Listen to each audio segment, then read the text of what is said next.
Welcome, Oksana, to the Why It Works podcast, and thank you for being here. Hi, Joe. Pleasure to be here.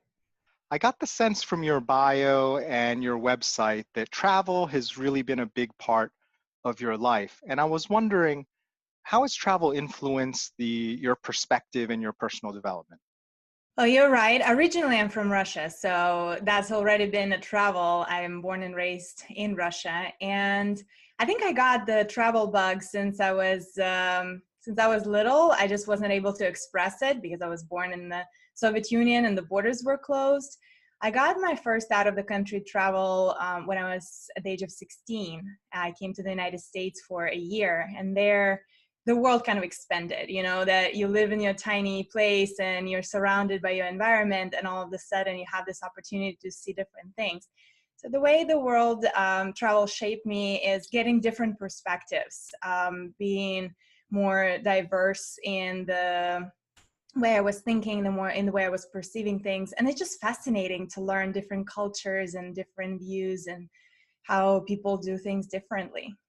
Yeah, I think that's so great and so amazing the impact that it can have on someone. And I had read somewhere that it's a real great gift if you're able to do that to travel with your children. It's a great gift for them to sort of expand their perspectives.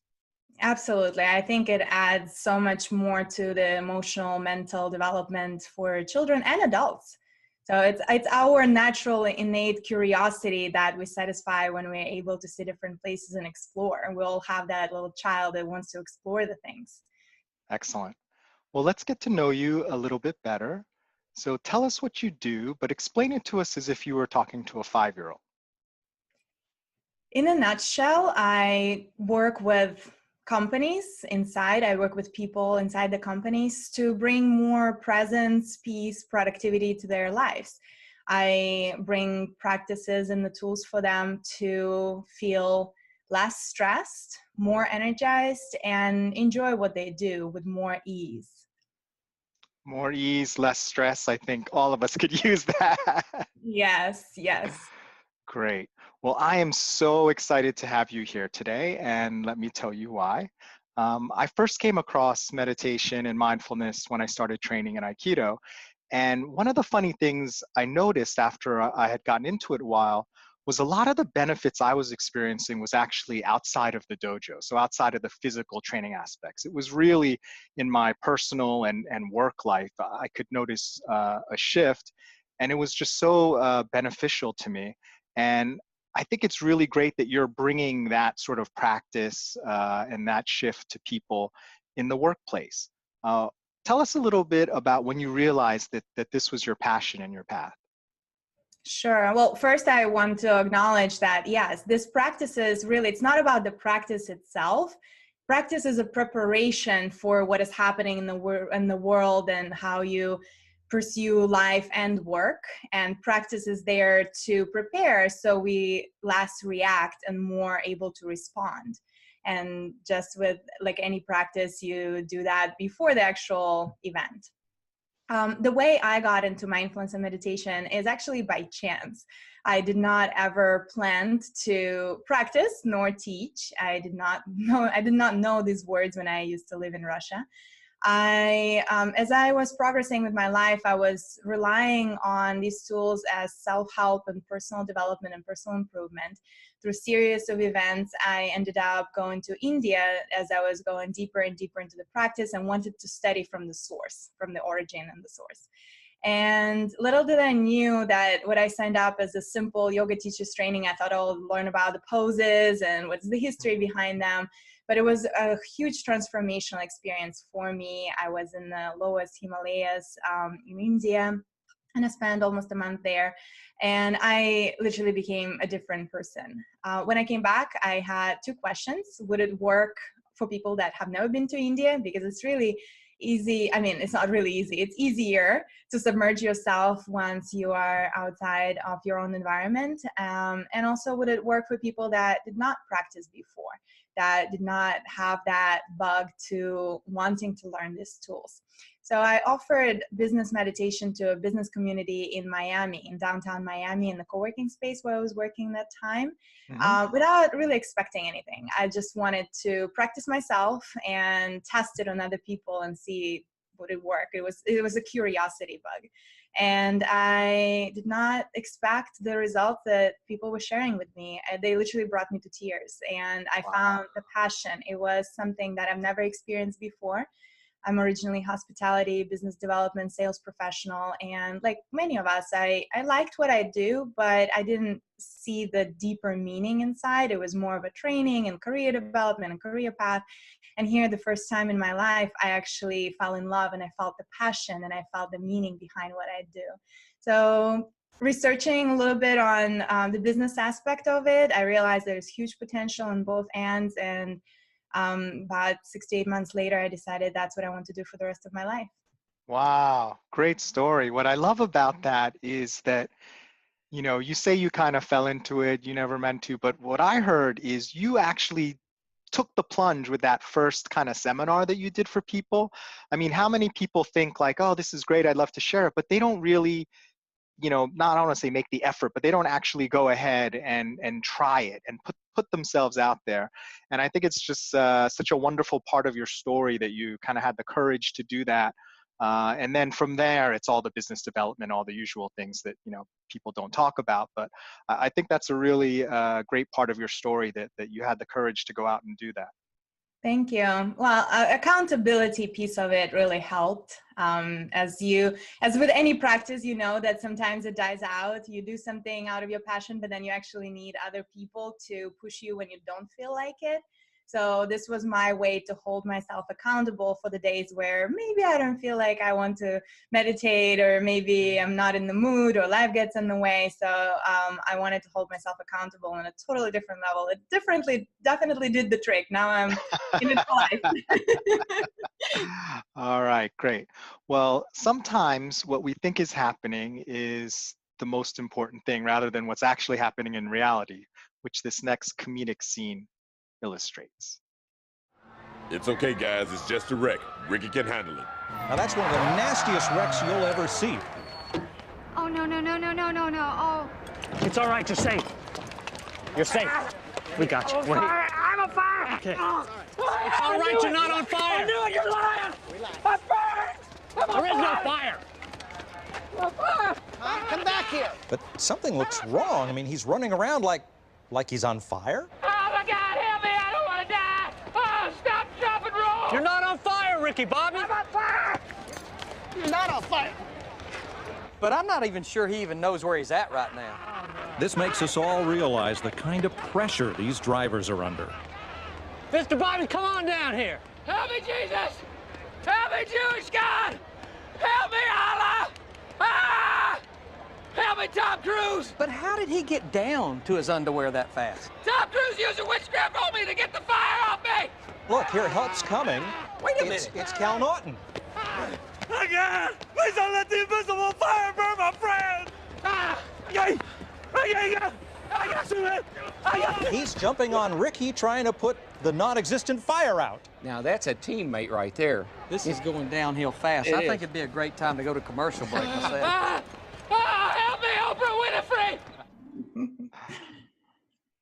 So this is a typical example of how our mind can get tricky. And if we don't use mindfulness to get present and to get grounded into what the reality of the situation, we're really running like with our heads on fire. And it's funny that you picked this segment because sometimes I start my presentation with the opening question.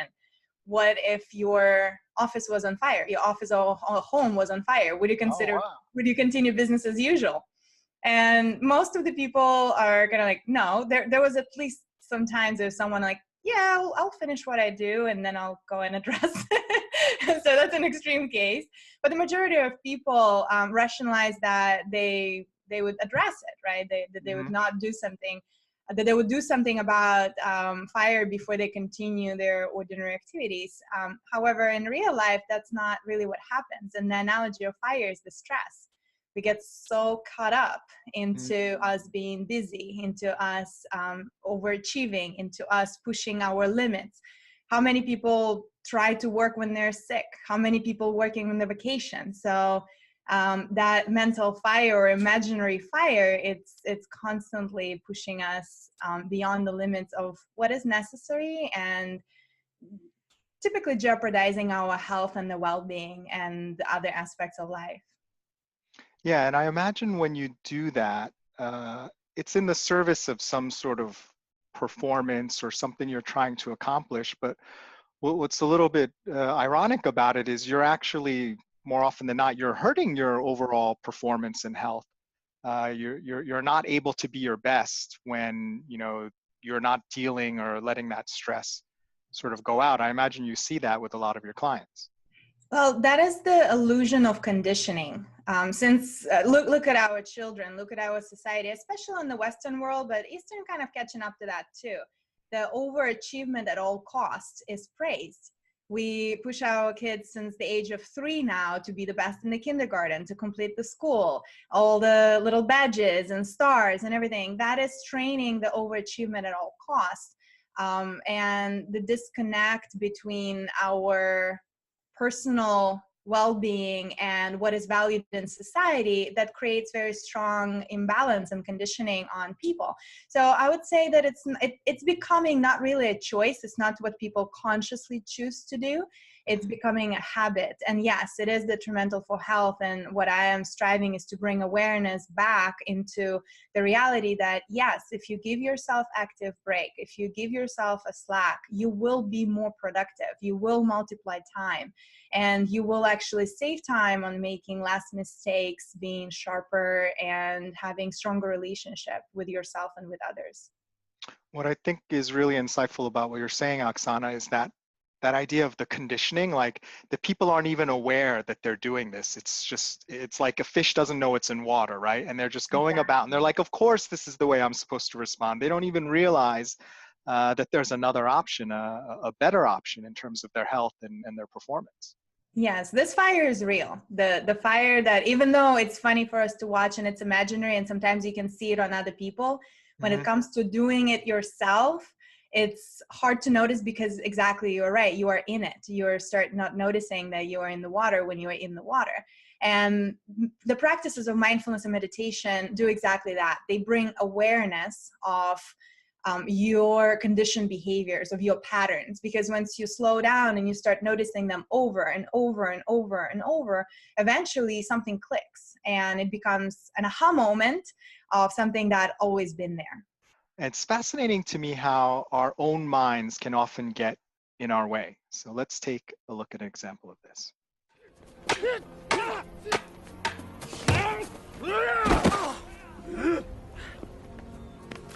Please forgive. Too many mind. Too many mind? Hi. Mind the sword. Mind the people watch. Mind the enemy. Too many mind. No mind. No mind.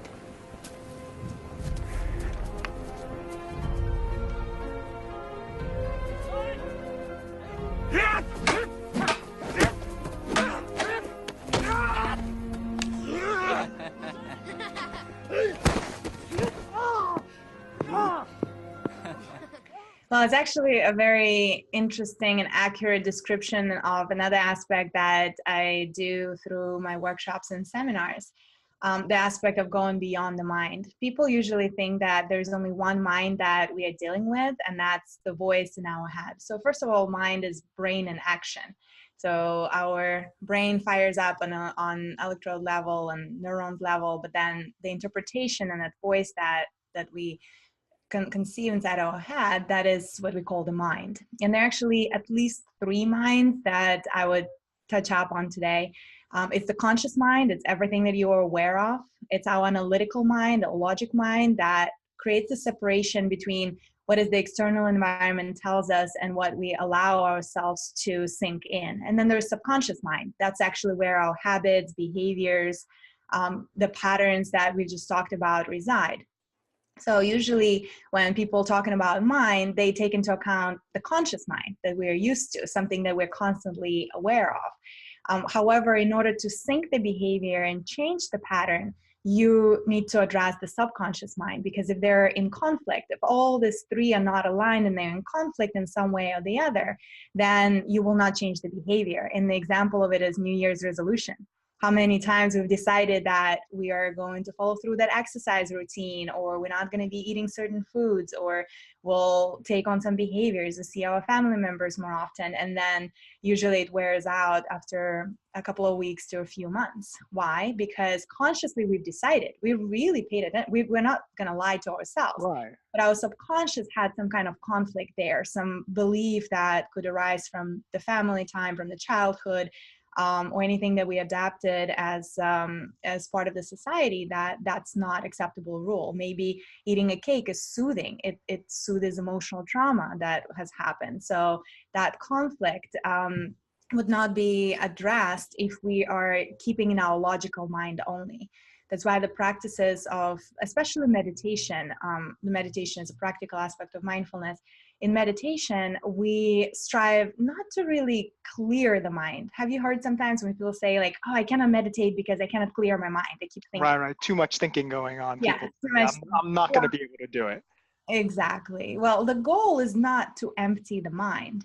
The goal is to actually go beyond the mind, meaning that on the brainwave level, our brainwaves, whenever we are thinking, they're faster. When we start to slow down, the same process as when we are winding down to go to sleep, our brainwaves start to slow down. And that's where we can go into deeper levels of subconscious and then below the analytical and logical mind. And that's what's called the no mind zone. So that's where you actually, it's not like you're quieting your mind. You actually go below the one level below it. So there's nothing to quiet anymore. It's quiet by definition. Mm-hmm. So this segment of no mind reminded me of that aspect that we usually overlook, basically because there's not enough education. It's not something that you read or hear in the news about the brain waves and the mind. So that's why I believe that education about mindfulness and meditation in the workplace is so important.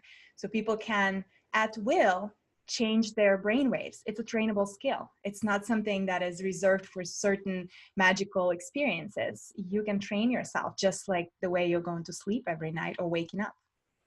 So what I really like about what you're saying here is, you know, and to use your New Year's resolution example, which I really enjoyed. If you think about it the way you're talking about it, it's not so much that like you're lying to yourself or you don't have the willpower. It's that there's a different part of you that you haven't realized and that you haven't accessed that is literally, like, well, not literally, but figuratively fighting against you, right? It's getting in the own way because part of your mind wants to do one thing, but perhaps like a subconscious, more powerful part of you wants to do something else. And those two are in conflict, and oftentimes the subconscious part wins out despite all the logic and thinking and willpower of the conscious mind.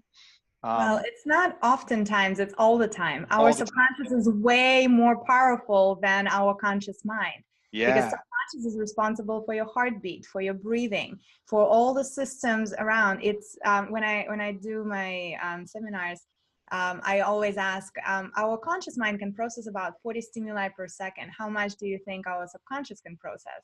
Mm-hmm. I don't know. How many? A billion? Well, about 20 million. Wow. So 40 versus 20 million, that is a lot of things that is a lot of power that we are underestimating. Our subconscious is the most powerful computer known on Earth right now. We have not been able to replicate it yet. And I think I had heard the analogy somewhere where, you know, our conscious or our ego is like the rider on an elephant, right? And we think we're telling the elephant where to go. But if the elephant doesn't want to go there, there's nothing that we can do to make the elephant go somewhere they don't want to go. Yes, I use the analogy of the iceberg. Our conscious mind is the tip of the iceberg, but where does the iceberg goes? That's the mass below the water. And if we don't pay attention to what's below the water, below that conscious mind, then how would we determine our direction? So just at a higher level, what are some things that help people gain more access to that lower level and maybe start to shift things, even if it's just becoming aware of what's really going on? Hands down, it's meditation. Yeah. Meditation is a form of self-observation. Journaling is another open form when you start journaling about things, emotions, or patterns that you start to notice. Usually, if you journal about certain things for a period of time, a week or 2 weeks, you start to see those subconscious patterns.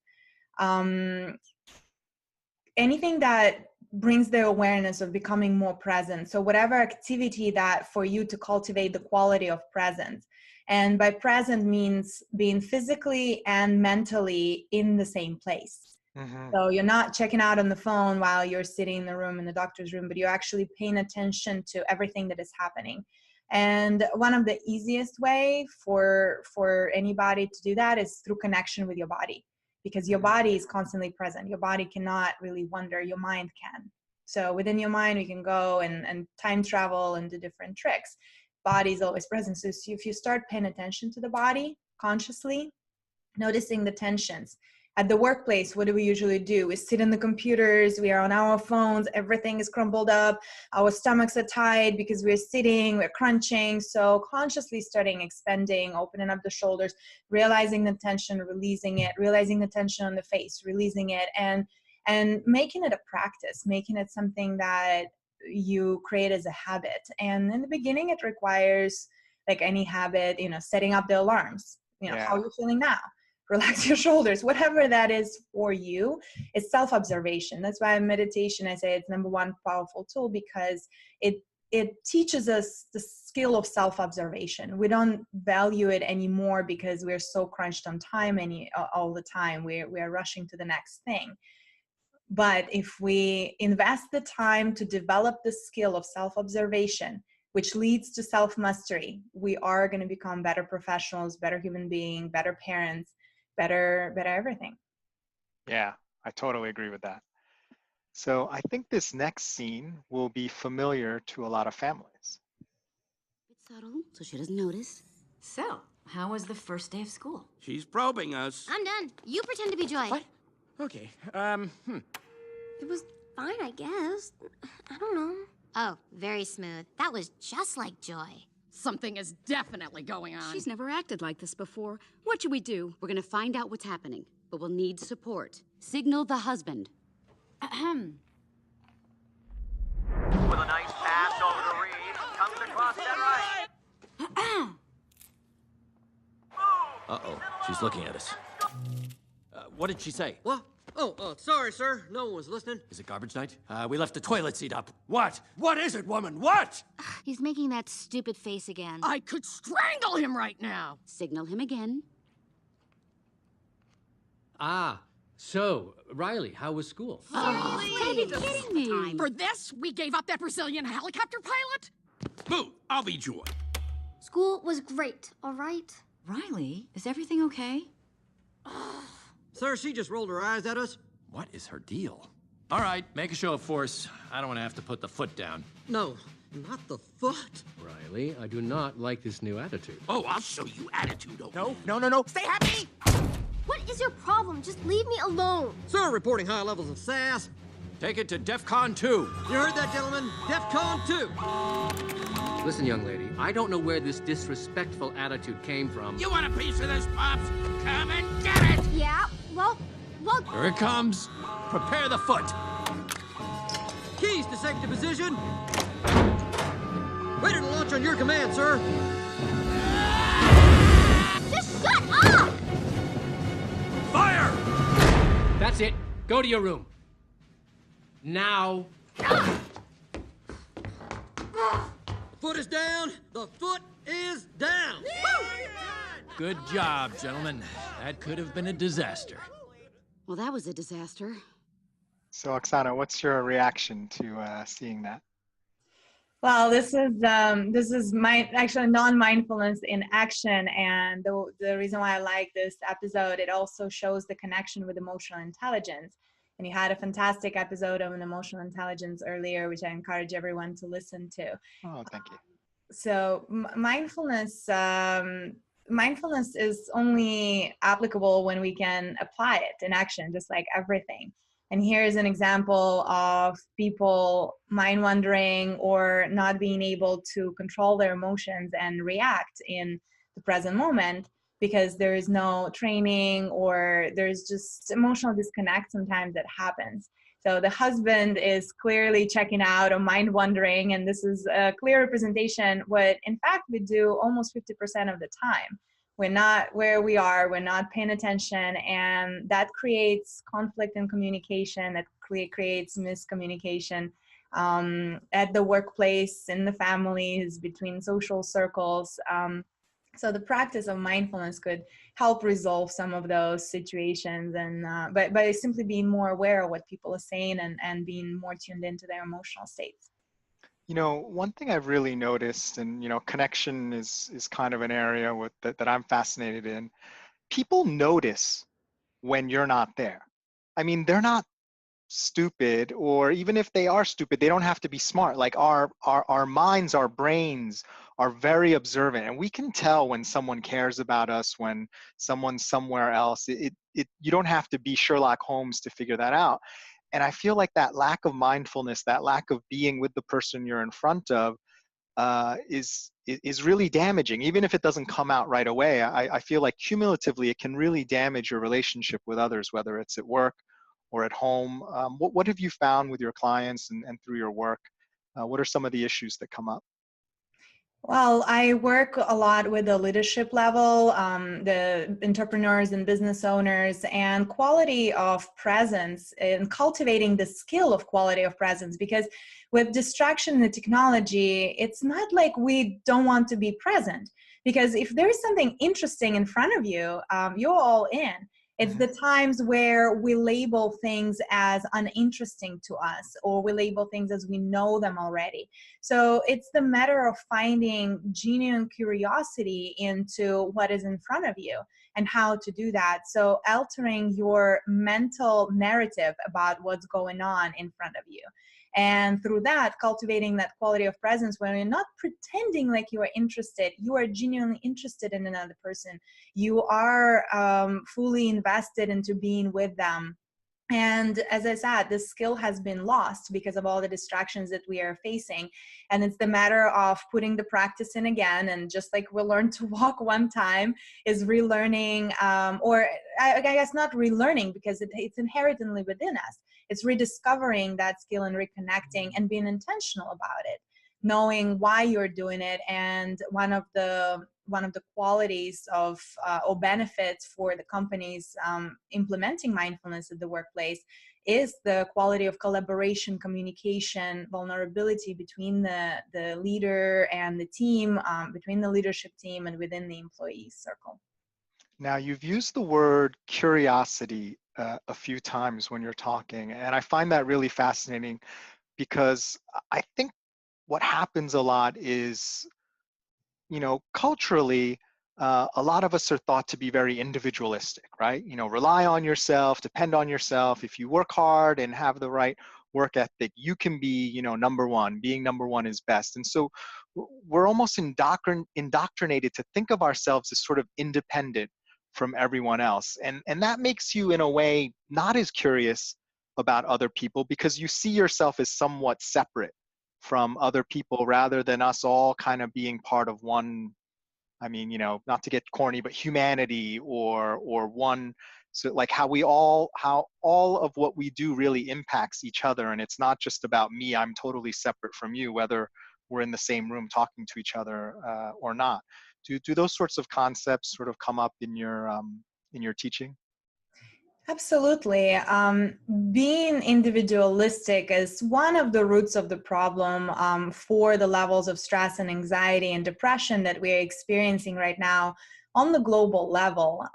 From one side, it was relevant. It created a lot of opportunities and entrepreneurship for people, and that's why America is great as it is that individualistic approach. However, there must be balance. You cannot just think about me and I. That brings the ego to the levels where it's pretty much unstoppable, and we start to identify with the material things in the essence of the world and the physical plane more than what actually fulfills us as individuals. We are also energetic beings. We are emotional beings. and disregarding our inherent desire to connect with others. This is one of our human needs, is the connection for others. And when we pay attention too much to our ego, we jeopardize that need because they're in direct conflict. You cannot be individualistic and genuinely connect to someone. So there must be balance, just like everything. We're no longer in the survival. We're no longer, at least the majority of the world, are not at wars where the individual survival was relevant. So now it's time for that global connection, socially responsible businesses, cultivating human relations at work, being vulnerable as a leader. And that's what is the new competitive advantage. The companies that embrace those principles and those concepts are the future leaders, and those would be benefiting the customers themselves in the long run and their employees. Yeah, mindfulness is a competitive advantage. I really like that. Sometimes a teacher can learn as much from their students as their students learn from them. So let's take a look.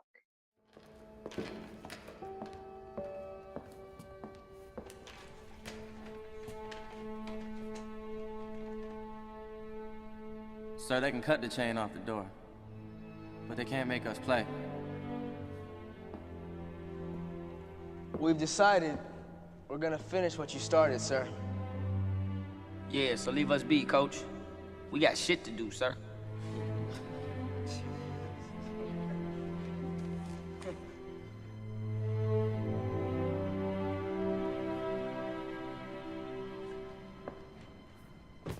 Our deepest fear is not that we are inadequate.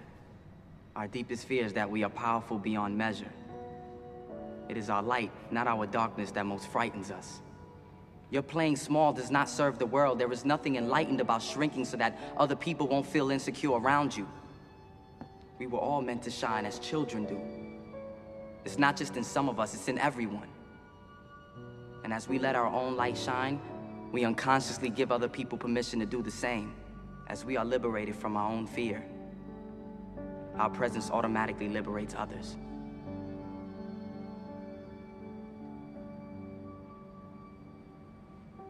Sir, I just want to say thank you. You saved my life.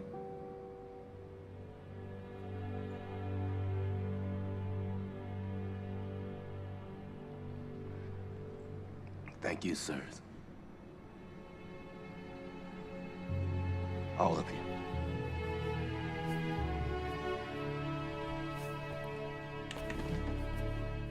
What can we learn from this scene, Oksana? Well, this is a beautiful example of what more mindfulness and meditation offer. Usually people get drawn to these tools because of the stress relief, the healthcare benefits, the connection between the people.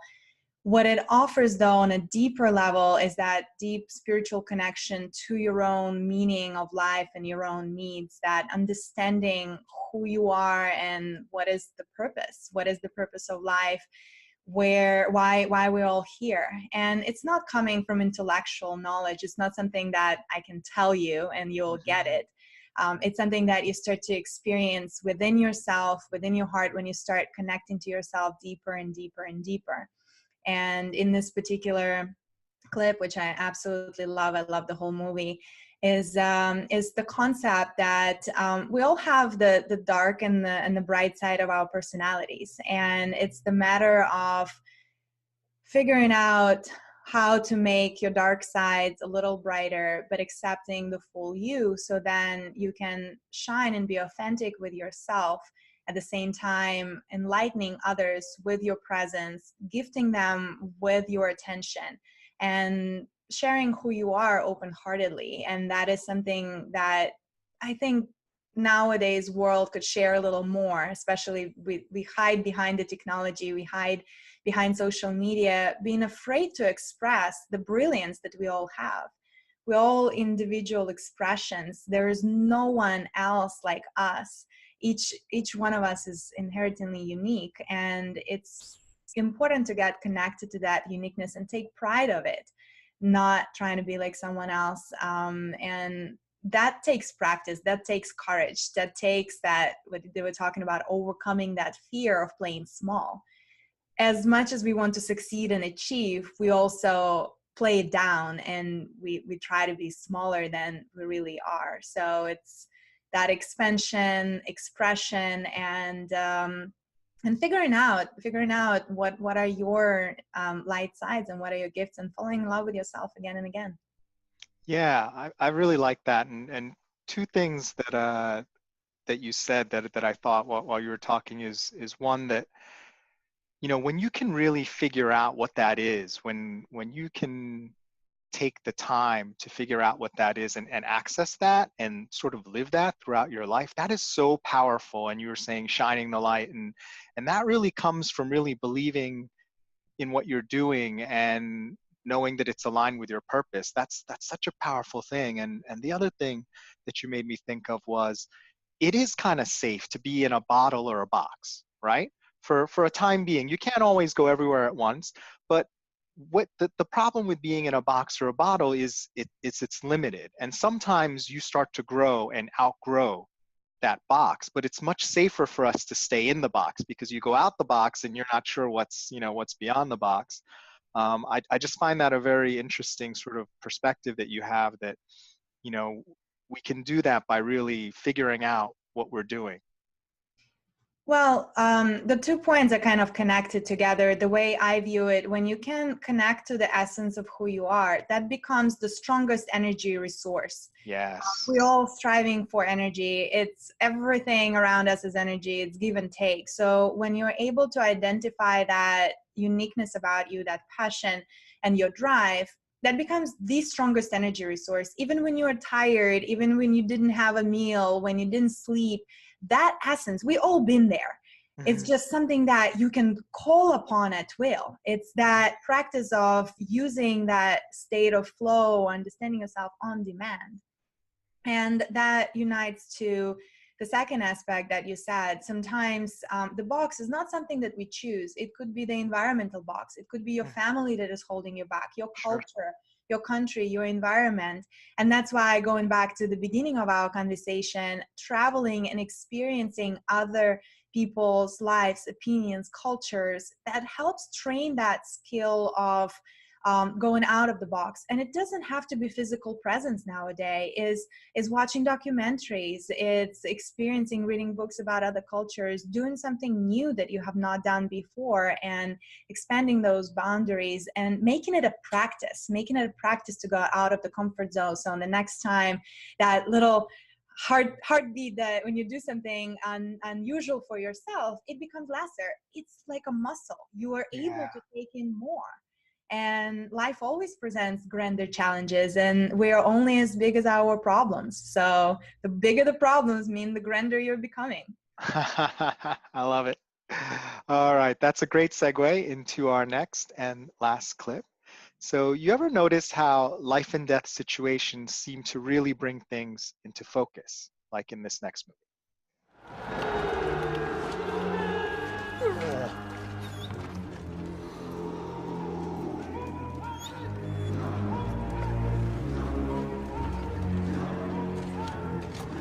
Strength and honor. Strength and honor. Strength and honor.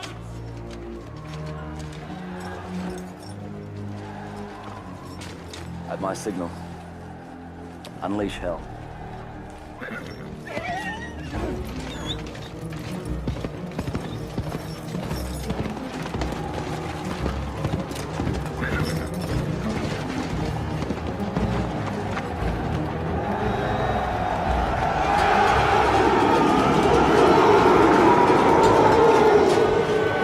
Load the catapults. Infantry form up for advance. Archers ready. Archers!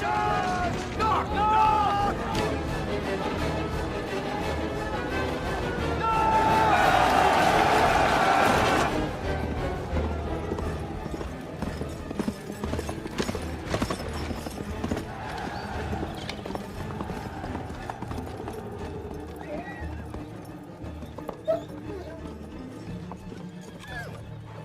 Athlete! 3 weeks from now, I will be harvesting my crops. Imagine where you will be, and it will be so. Hold the line! Stay with me. If you find yourself alone, riding in green fields with the sun on your face, do not be troubled. For you are in Elysium, and you're already dead! Brothers, what we do in life echoes in eternity. So Oksana, what are your thoughts on this clip? This is a beautiful presentation of mindful leadership. This is something that I work on with business leaders and executives to embody in the way we approach life and work. The groundedness, I love this movie. The Gladiator is just a fantastic movie. I watched it I don't know how many times. And it's really timeless because of the qualities that he represents. It's the groundedness, absolute self-mastery, his emotional and mental state always clear. He's the same everywhere. When he was a general and when he was a slave, he was the same, he had the same values and he carried these values in the same way. So it's that consistency that we are looking for in the leadership and in our life, that we don't need to switch between multiple personalities. We know who we are, we're connected with ourselves, and it's if we truly do that, it becomes applicable in all case scenarios. The second aspect is the humor. We take life sometimes a little too serious, and I've seen a lot of mindfulness teachers that it's really like long faces and it's all serious and you must practice and respect the practice. And I take it, I mean, I don't have anything against I actually use the hand gestures. I think it's very cool. But just the daunting aspect, self-discovery, it's not a daunting process. Mm-hmm. Meditation is not a boring had to do chore. We need to change our perspective on how do we approach practice and life in general. Life is a play, life is a joy. Otherwise, what's the point? I just refuse to believe that life is for us to be boring and work and accumulate and just run around pretending like we're super busy and that's the most important thing. It's taking it with more lightness, and the way he humors death is definitely the way that we should consider our own approach to life and work and relationship. And he said it at the end that the way we live our lives echoes in eternity. When we are able to cultivate the states of joy, the states of presence, the states of gratitude, these are timeless values. They're not stamped, they would never expire. Happiness, remember yourself laughing the last time? Was it like, oh my God, time, like I cannot laugh this much? It's just flows.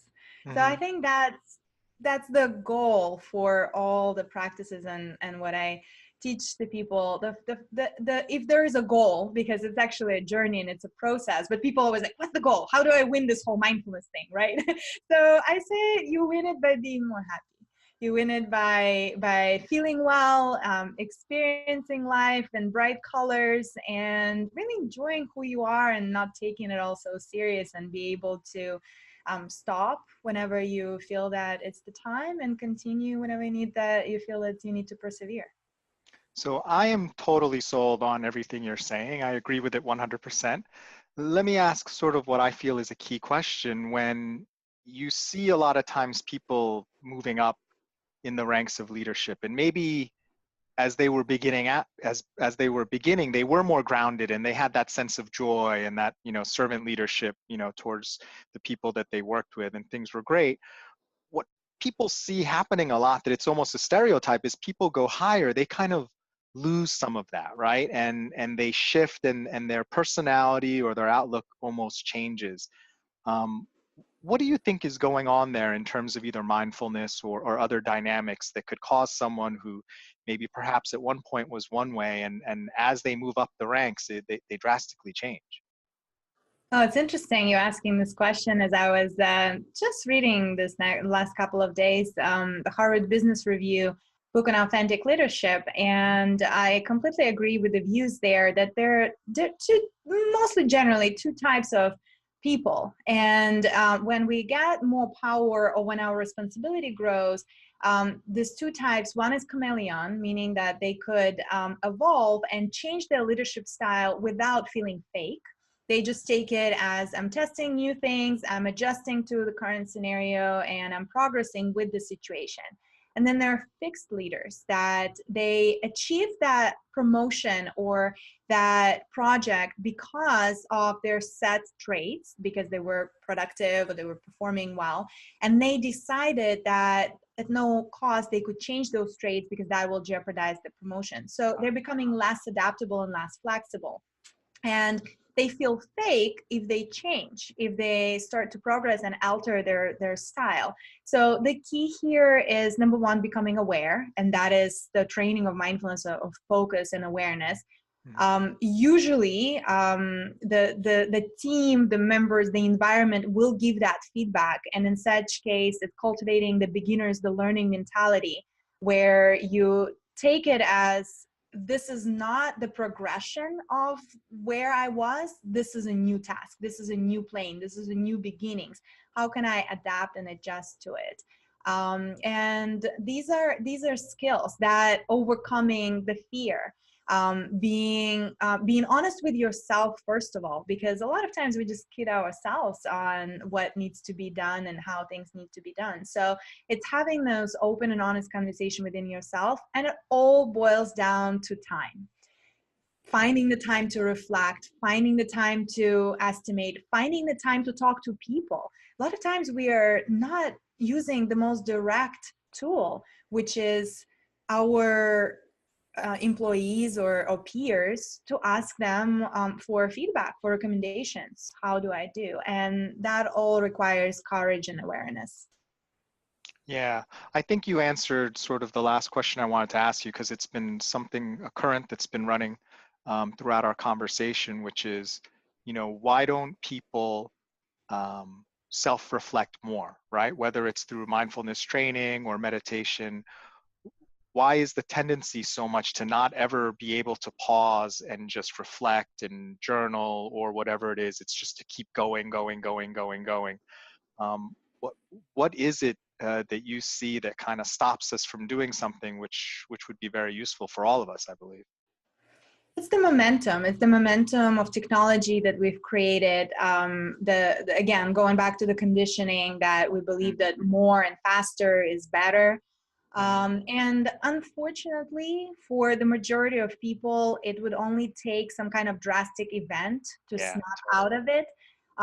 It's the nature of humanity, the nature of being human, I guess, is not paying attention and continuing with the momentum unless something drastic happens. My hope and sincere desire is to give people the wake-up call and address those issues before anything major happens, and give them the opportunity to have that choice. And to my delight, there are plenty of people that take on these practices because they feel something. They feel the change, they feel the benefit, and it's the matter of consistency. It's consistent practice, consistent follow-up. That's why when I work with companies, my preferred method is actually long-term commitment, because then we can really start addressing those subconscious beliefs. Why do people not change? The culture, the environment. Usually it starts with the leadership. Yes, they want to implement mindfulness in the workplace, but then they don't really find it appropriate for people to take 10 minutes for a break. I'm like, well, how is that going to work together? We're going to be all mindfully stressed. Yeah. No such thing. So it's really understanding that it's not one thing, it's the combination of the things. It's the internal environment, the internal belief, the mental, physical conditioning, and then it's the external environment that either enhances or stops us from being one way or the other.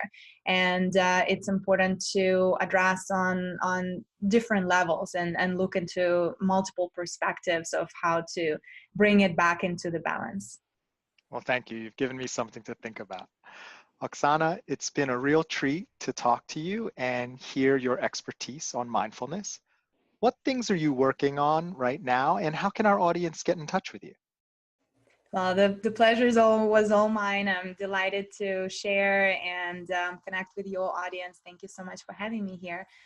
Currently, I'm few hours away from launching Mindfulness Online platform where we've recorded practices. So it's a practical platform for people that, especially companies and people that already went through initial introduction, initial workshop, or people that understand the value of mindfulness and meditation. These are practices for individuals and teams to be able to practice at work and at home and take the benefits to the next level. I'm also in the process of writing a book. That's TBA. I'm not sure when that would come out. Cannot rush the muse. So, but in general, the website sattva.me, sattva.me. It has all the resources. It will have the link and connection to online platform. It does already, and everything that I put together, whether it's events or engagement, like with yourself, I keep it on the website. And in addition, all the standard social media, Facebook, LinkedIn, Instagram, Twitter, it's the same Nick Sattva, me, and my personal name. So connect on both. Thank you, Oksana, Thank for you. sharing your insights on why it works. Thank you so much, Joe.